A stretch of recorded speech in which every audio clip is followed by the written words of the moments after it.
हरे कृष्णा।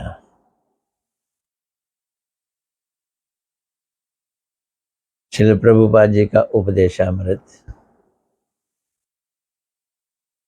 कोई बड़ी बात नहीं, आज ये ग्रंथ समाप्त हो जाए। आज बुधवार है, देखें कल वीरवार है। वीर और शुक्र को दूसरी चीज शुरू करेंगे। फिर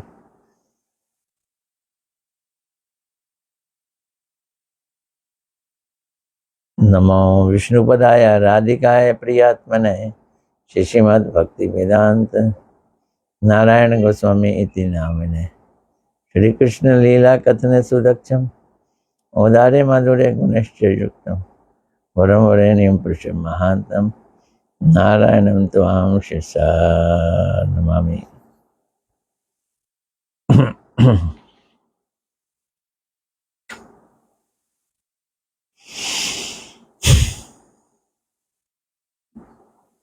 तो आज का पहला प्रश्न और लंबा है उसका उत्तर। एक प्रश्न, फिर दो प्रश्न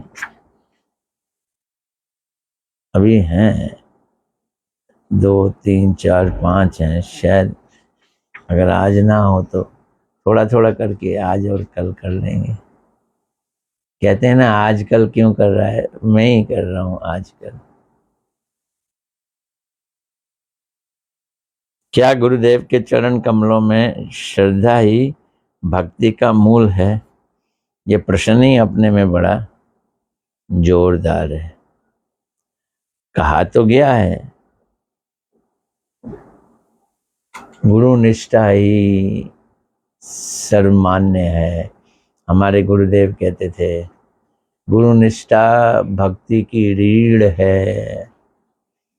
आज प्रभुपाद जी का प्रश्न है, क्या श्री गुरुदेव के चरण कमलों में श्रद्धा ही भक्ति का मूल है?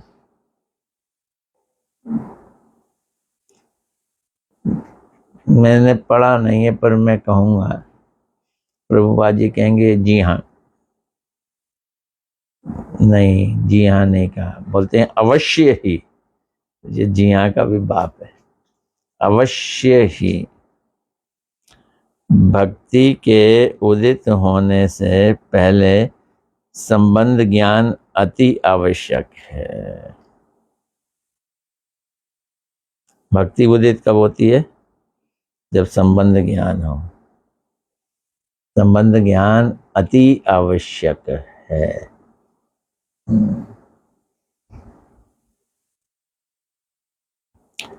गुरुदेव ही ये संबंध ज्ञान प्रदान करते हैं। संबंध आता कहाँ से? गुरुदेव से। ऐसे अप्राकृत गुरु के प्रति सुदृढ़ श्रद्धा ही भक्ति का मूल है। 2 लाइनों में गुरु की महिमा सुना दी। क्या है गुरु की महिमा? जो हमें संबंध प्रदान करते हैं, भगवान से संबंध देते हैं। आदो श्रद्धा, आदो मैंने पहले, श्रद्धा हो। ये भक्ति की सीढ़ियां का पहला सोपान है। सोपान मैंने सीढ़ी। पहला सोपान क्या है? पहला सोपान श्रद्धा।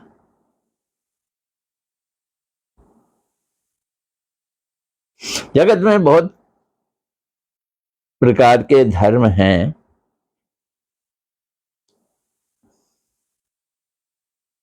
ऐसा अंधविश्वास एवं युक्ति तर्क इत्यादि को छोड़कर श्री गुरुदेव के मंगलमय उपदेशों के प्रति ही श्रद्धा आवश्यक है। देखो, एक ही सेंटेंस में 2 बातें कह गए हैं प्रभुपाद जी। मार्केट में बहुत सारे सो कॉल्ड धर्म प्रचलित हैं, तो वो क्या कह रहे हैं,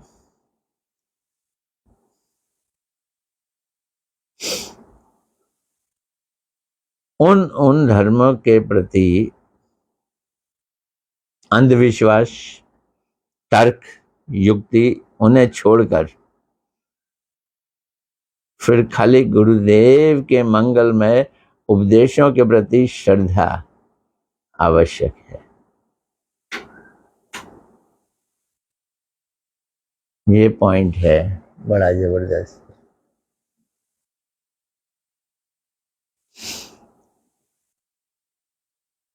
सर्वधर्मान परित्यज्य, कृष्ण कह रहे हैं ना गीता में, तो यानी सब धर्मों के प्रति श्रद्धा छोड़ो और एक गुरु के चरणों में श्रद्धा लाओ, ये बात कही है। श्रद्धा का तात्पर्य क्या है? श्रद्धा का तात्पर्य गुरुदेव के वचनों में पूर्ण विश्वास, ये है श्रद्धा। गुरुदेव के वचनों में पूर्ण विश्वास, अर्थात गुरुदेव के अतिरिक्त और किसी संसारिक व्यक्ति के वचनों में विश्वास नहीं होना चाहिए। संसारिक लोग तो कपटी हैं भैया, कपटियों पे विश्वास करोगे तो धोखा खाओगे।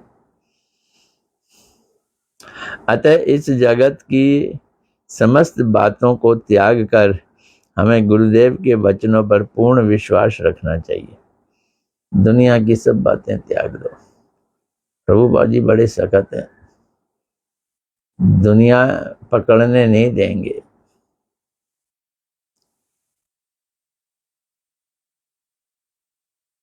नहीं तो मंगल असंभव है, नहीं त्यागोगे तो असंभव है। गुरुदेव की कृपा से ही हमारे समस्त अनर्थ दूर होंगे तथा हमारी समस्त आशाएं पूर्ण हो जाएंगी। हम भगवान की कृपा और उनका दर्शन अवश्य ही प्राप्त कर सकेंगे। दो चीजें मिलेंगी, भगवान की कृपा, पहले कृपा मिलेगी फिर कृपा से दर्शन मिलेंगे। और मिलेंगे कैसे? जब अनर्थ दूर होंगे। अनर्थ कैसे दूर होंगे?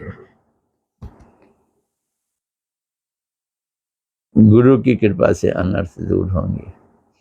अनर्थ दूर होंगे, आशाएं पूर्ण होंगी, भगवान की कृपा मिलेगी और दर्शन मिलेंगे। साधु एवं गुरु के निकट जाकर उनका संग करने से हमारी समस्त असुविधाएं दूर हो जाएंगी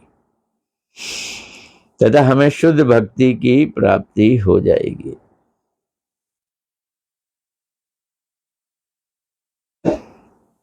गुरु की भक्ति, गुरु के प्रति श्रद्धा, भगवान की शुद्ध भक्ति, इसलिए हमें गुरुदेव के वचनों में विश्वास रखकर भगवान की सेवा करनी चाहिए।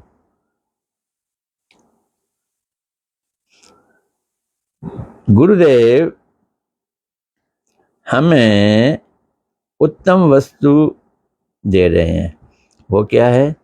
भक्ति। उत्तम वस्तु भक्ति प्रदान कर सकते हैं। जिन्हें भक्ति नहीं चाहिए उनको भी गुरुदेव जो है वो छुनछुना दे सकते हैं, झुनझुना दे सकते हैं, वंचना कर सकते हैं।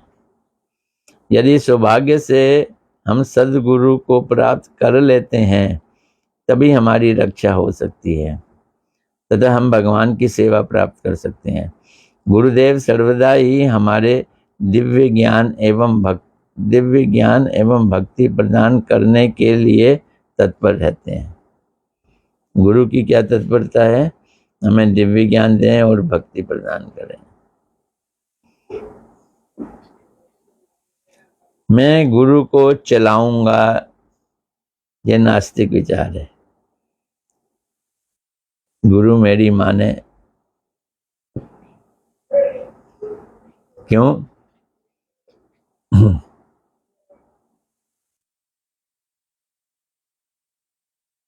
मैं बड़ा महान हूं।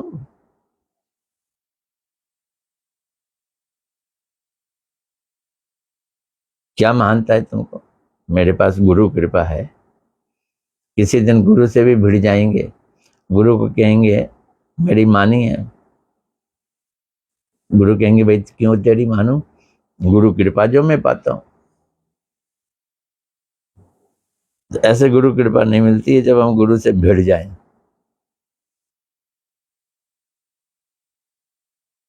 गुरु से भिड़ने का मतलब है गुरु की अवज्ञा। वो सर्वदा परित्यज्या है, अवज्ञा परित्यज्या, छोड़ने वाली है। मैं जगत के किसी भी व्यक्ति की बात नहीं सुनूंगा, केवल वैकुंठ जगत से मेरे कल्याण के लिए अवतरित गुरुदेव की बात सुनूंगा। यहाँ गुरुदेव की महिमा बता दी। कौन है गुरुदेव? वैकुंठ से आए हुए जो हैं वो गुरुदेव हैं। गुरुदेव वैकुंठ से अवतरित हुए।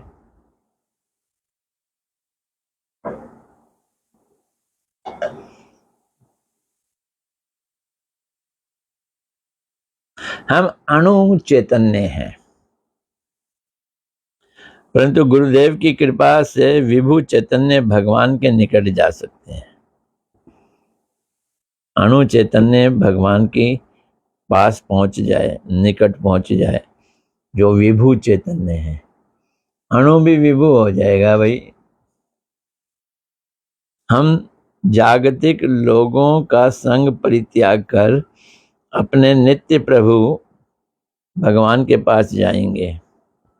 यद्यपि श्री गुरुदेव स्वयं को भगवान का तुच्छ सेवक मानते हैं, तथापि हम गुरुदेव को भगवान के पास जाने का एकमात्र उपाय तथा उन्हें अपना नित्य बंधु जानकर उनके चरणों में अपना समर्पण करेंगे। कैसा समर्पण करेंगे? सर्वस्व समर्पण करेंगे। ये है प्रभुपाद जी का डंडा, सर्वस्व समर्पण, पूरा सरेंडर। थोड़े बहुत में नहीं मानते प्रभुपाद जी। हमारी समस्त चेष्टाएं निस्वार्थ रूप से गुरुदेव की सेवा के लिए होनी चाहिए, तभी हमारी स्वार्थ सिद्धि हो सकती है। ये हो गया जी प्रश्न कि गुरुदेव के चरण कमलों में श्रद्धा ही भक्ति का मूल है। जी हाँ। अब दूसरा प्रश्न, सुखी होने का उपाय क्या है? सुखी होने का उपाय क्या है? खाओ पियो मौज मनाओ। दुनिया में तो इसको ही सुख कहते हैं। गुरुदेव के चरणों का आश्रय ग्रहण करने से ही अभय, अशोक और सुखी हुआ जाता है। फिर देखो घुमा फिरा के गुरुदेव पे ले आते हैं प्रभुपाद जी। अभय मिलेगा, डर से रहित, अशोक मिलेगा, शोक दूर होगा और सुखी होंगे। सेवा के द्वारा उनका संग प्राप्त हो सकता है। सेवा क्यों करें? संग प्राप्त करने के लिए। सेवा के द्वारा उनका संग प्राप्त हो सकता है। तन मन एवं वचन से यदि सदा सर्वदा गुरुदेव की सेवा की जाए तो गुरु कृपा अति शीघ्र ही प्राप्त हो जाती है। गुरुदेव के प्रसन्न होने पर गुरु सेवा की प्रवृत्ति, ये देखो, ये नोट करो, गुरुदेव के प्रसन्न होने पर गुरु सेवा की प्रवृत्ति निरंतर बढ़ती रहती है। यही वास्तविक मंगल एवं हमारा प्रयोजन है। गुरु की सेवा करेंगे तो हमारी सेवा करने की प्रवृत्ति बढ़ेगी। प्रवृत्ति मतलब आदत, स्वभाव। ये हो गया दूसरा प्रश्न। 1 2 3 रह गए, आज कर ही देंगे लगता है। जो होगा सो देखा जाएगा। होगा तो एक ही बात, ग्रंथ समाप्त हो जाएगा। भक्ति क्या चीज है? भगवान को सुखी रखना ही भक्ति है। ये प्रभुपाद जी ने कई बार बोला है, भगवान को सुखी रखना ही भक्ति है। भक्ति कृष्ण सुख तात्पर्यमयी है। भक्ति का तात्पर्य है कृष्ण को सुखी करना। तो कृष्ण को सुखी करने का मतलब है स्वसुख नहीं, अर्थात भक्ति केवल कृष्ण की सुख मांगती है, अपना सुख नहीं। कृष्ण का सुख देखा जाता है, अपना नहीं। भक्ति आत्मा की स्वाभाविक नित्य वृत्ति है, ये नोट करने वाली बात। भक्ति आत्मा की स्वाभाविक नित्य वृत्ति है, ये आत्मा की नेचुरल टेंडेंसी है। आत्मा के स्वरूप का और कोई धर्म नहीं है।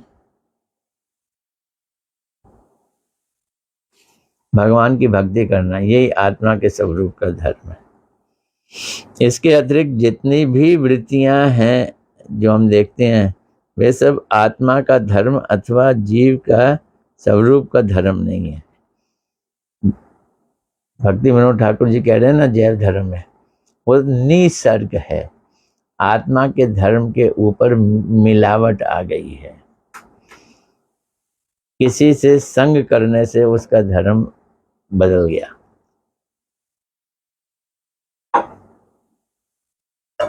उसको क्या कह दिया? निसर्ग। इसलिए ये सभी विकृत धर्म परिवर्तनशील और अनित्य हैं। भक्ति शोक मोह और भय को नष्ट करने वाली होती है। द्वितीय वस्तु अर्थात कृष्ण के अतिरिक्त अन्य वस्तुओं में आसक्ति होने के कारण ही भय शोक और मोह इत्यादि उत्पन्न होते हैं। ये श्लोक है भागवत का। भयात द्वितीय अभिनिवेशा भयात, दूसरा अभिनिवेश हुआ तो भय होगा। तो इसका हिंदी में रूपांतर दे दिया, द्वितीय वस्तु अर्थात कृष्ण के अतिरिक्त अन्य वस्तुओं से आसक्ति होने के कारण ही भय होता है, शोक होता है, मोह होता है, ये सब कुछ हो जाते हैं। कृष्ण एवं भक्त काष्ण, जो कृष्ण के भक्त हैं, कृष्ण एवं भक्त के अतिरिक्त जितनी प्रवृत्तियां हैं, जितनी प्रवृत्तियां हैं, अतिरिक्त जितनी प्रवृत्तियां हैं, वे सभी द्वितीय अभिनिवेश हैं। ये भागवत का श्लोक का शब्द ही ले लिया, द्वितीय अभिनिवेश। अभिनिवेश माने एब्जॉर्प्शन। तो कृष्ण के अलावा जो भी हमारा एब्जॉर्प्शन जाए, भले वो वेस्ट बंगाल के इलेक्शन में जाए, ये द्वितीय अभिनिवेश है।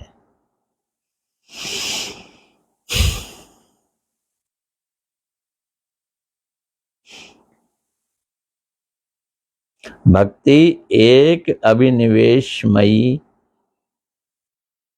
भगवान निष्ठामयी और कृष्ण अभिनिवेशमयी है।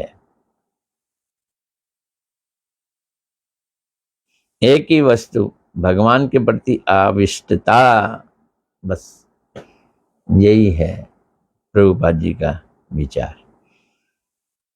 लो जी, अब तीसरा प्रश्न। एक हो गया, दो हो गया, तीन हो गया, चौथा प्रश्न आज का। क्या भगवान जीव की स्वतंत्रता में बाधा देते हैं? ये प्रश्न अच्छा है भाई। क्या भगवान जीव की स्वतंत्रता में बाधा देते हैं या बाधा नहीं देते? जीव विभु चैतन्य परमेश्वर का छोटा सा अंश है। पहले तो ये सुन लो, जीव विभु चैतन्य परमेश्वर का छोटा सा अंश है।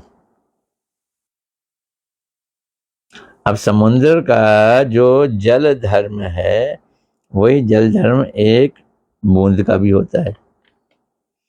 बूंद से और छोटी बिंदु निकाल लो, उसका भी वही धर्म होगा जो समुद्र के जल का है। तो विभु चैतन्य भगवान परम स्वतंत्र हैं। उनका ही एक छोटा सा अंश होने के कारण जीव भी अणु मात्रा में स्वतंत्र है। जीव अणु मात्रा में स्वतंत्र है। जीव श्रेष्ठ वस्तु नहीं है, जीव बनाया नहीं गया, जीव नित्य है, जीव श्रेष्ठ वस्तु नहीं है। यानी जीव का जन्म नहीं हुआ, जीव नित्य है और जड़ भी नहीं है और चेतन है। तो जीव की स्वतंत्रता किसी के द्वारा दी हुई नहीं है, भगवान ने भी नहीं दी है। जब से जीव है तब से स्वतंत्रता है, बल्कि जीव की सत्ता में ही स्वाभाविक रूप से स्वतंत्रता विद्यमान है। प्रभुपाद जी के सेंटेंसेस बड़े सटीक होते हैं। अब स्वतंत्रता का सदुपयोग और दुरुपयोग जीव के हाथ में है। उसके दुरुपयोग के कारण जीव कष्ट भोगता है। भगवान किसी की भी स्वतंत्रता में बाधा नहीं पहुंचाते। ये उत्तर आ गया कि भगवान स्वतंत्रता में बाधा डालते हैं? नहीं, भगवान किसी की भी स्वतंत्रता में बाधा नहीं डालते। जीव अपनी स्वतंत्रता का जितना ऐसा तैसी कराए, भगवान करने देते हैं, जा कर। वे चेतन धर्म के अंतारक नहीं है। ये स्वतंत्रता ही चेतन धर्म है। वे चेतन धर्म के हंतारक, उसका हत्या करने वाले नहीं है। इसी कारण भगवान दया के सागर हैं। यानी वो हमारी स्वतंत्रता में हस्तक्षेप नहीं करते, ये उनकी दया है। हमारे ऊपर क्या है? दया है। इसलिए वे केवल स्वतंत्रता के सदुपयोग या दुरुपयोग के विषय में उपदेश प्रदान करते हैं। भगवान उपदेश दे देते हैं, सदुपयोग करो, दुरुपयोग मत करो, ये उपदेश दे देते हैं। हस्तक्षेप नहीं करते। जैसी तेरी मर्जी। जो उन उपदेशों को श्रवण कर भगवत भजन करते हैं, अर्थात स्वतंत्रता का सदुपयोग करते हैं, उनका मंगल होता है। लो बोलो भाई, अभी एक आखिरी प्रश्न, इस ग्रंथ का आखिरी प्रश्न।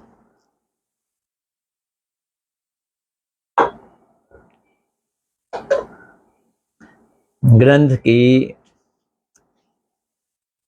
ऐसे संपूर्णता कह देंगे, समाप्ति नहीं, संपूर्णता। माया क्या वस्तु है? अभी तक तो स्वतंत्रता की बात चल रही, माया क्या वस्तु है? मीयते अन्या इति माया। मीयते मैंने जिसे नापा जा सके, जिसे मापा जा सकता है, वही माया है। माँ और या दो शब्द से मिलके माया। माँ मैंने नहीं, और या का अर्थ है जो। मतलब क्या हुआ? जो नहीं है वो माया है। वाह वाह वाह। माया मतलब जो है नहीं। ये भी कोई बात हुई? हाँ, यही बात है। नाशवान अनित्य वस्तु माया है, क्योंकि जो वस्तुओं का नाश हो जाए वो होते हुए भी नहीं है।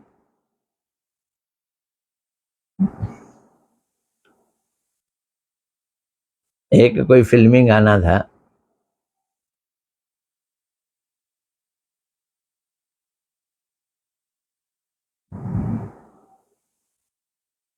खुदा की कसम वो मुझे मार गया, कुछ ऐसा ही था कि उसने मुझे मार दिया। बोलते कहाँ मारा? आप तो जिंदा हो।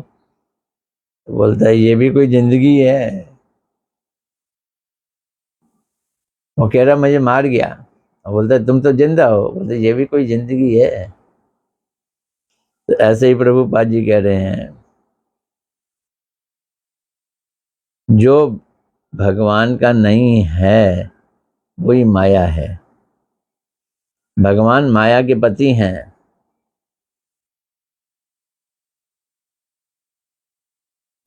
जो नहीं है उसके पति हैं। माया मैंने जो नहीं है, जो नहीं है उसके पति हैं। उन्हें मापा नहीं जा सकता भगवान को, अर्थात भगवान को मन बुद्धि इत्यादि के द्वारा नहीं जाना जा सकता। ईसाइयों के अनुसार जैसे भगवान एक अलग वस्तु तथा शैतान एक अलग वस्तु हैं, लेकिन भागवत ऐसा नहीं मानती। भागवत में वर्णित ये माया का स्वरूप भगवान से अलग नहीं है। भागवत के हिसाब से माया, शैतान माया है, वही तो हमें भगवान से दूर करती है, पर वो माया से अलग नहीं है। माया, वो भगवान से अलग नहीं है। भगवान उसके मालिक हैं, मायापति हैं।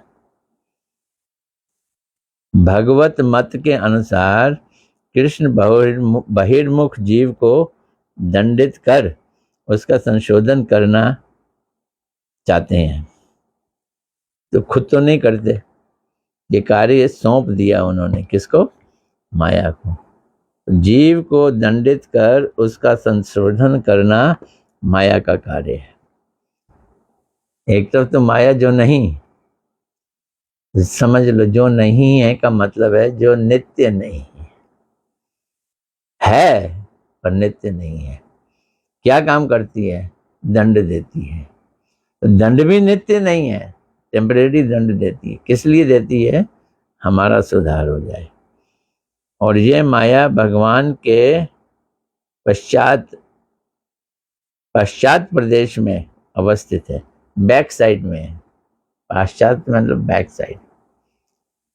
माया भगवान के सामने नहीं आती, भगवान के बैक साइड में है, अर्थात भगवान के सम्मुख आने से लज्जाती है, उसको लज्जा का बोध होता है।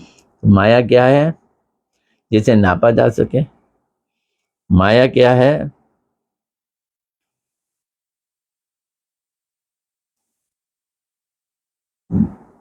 जिसके मालिक भगवान है। माया क्या है? ये अनित्य वस्तु माया है।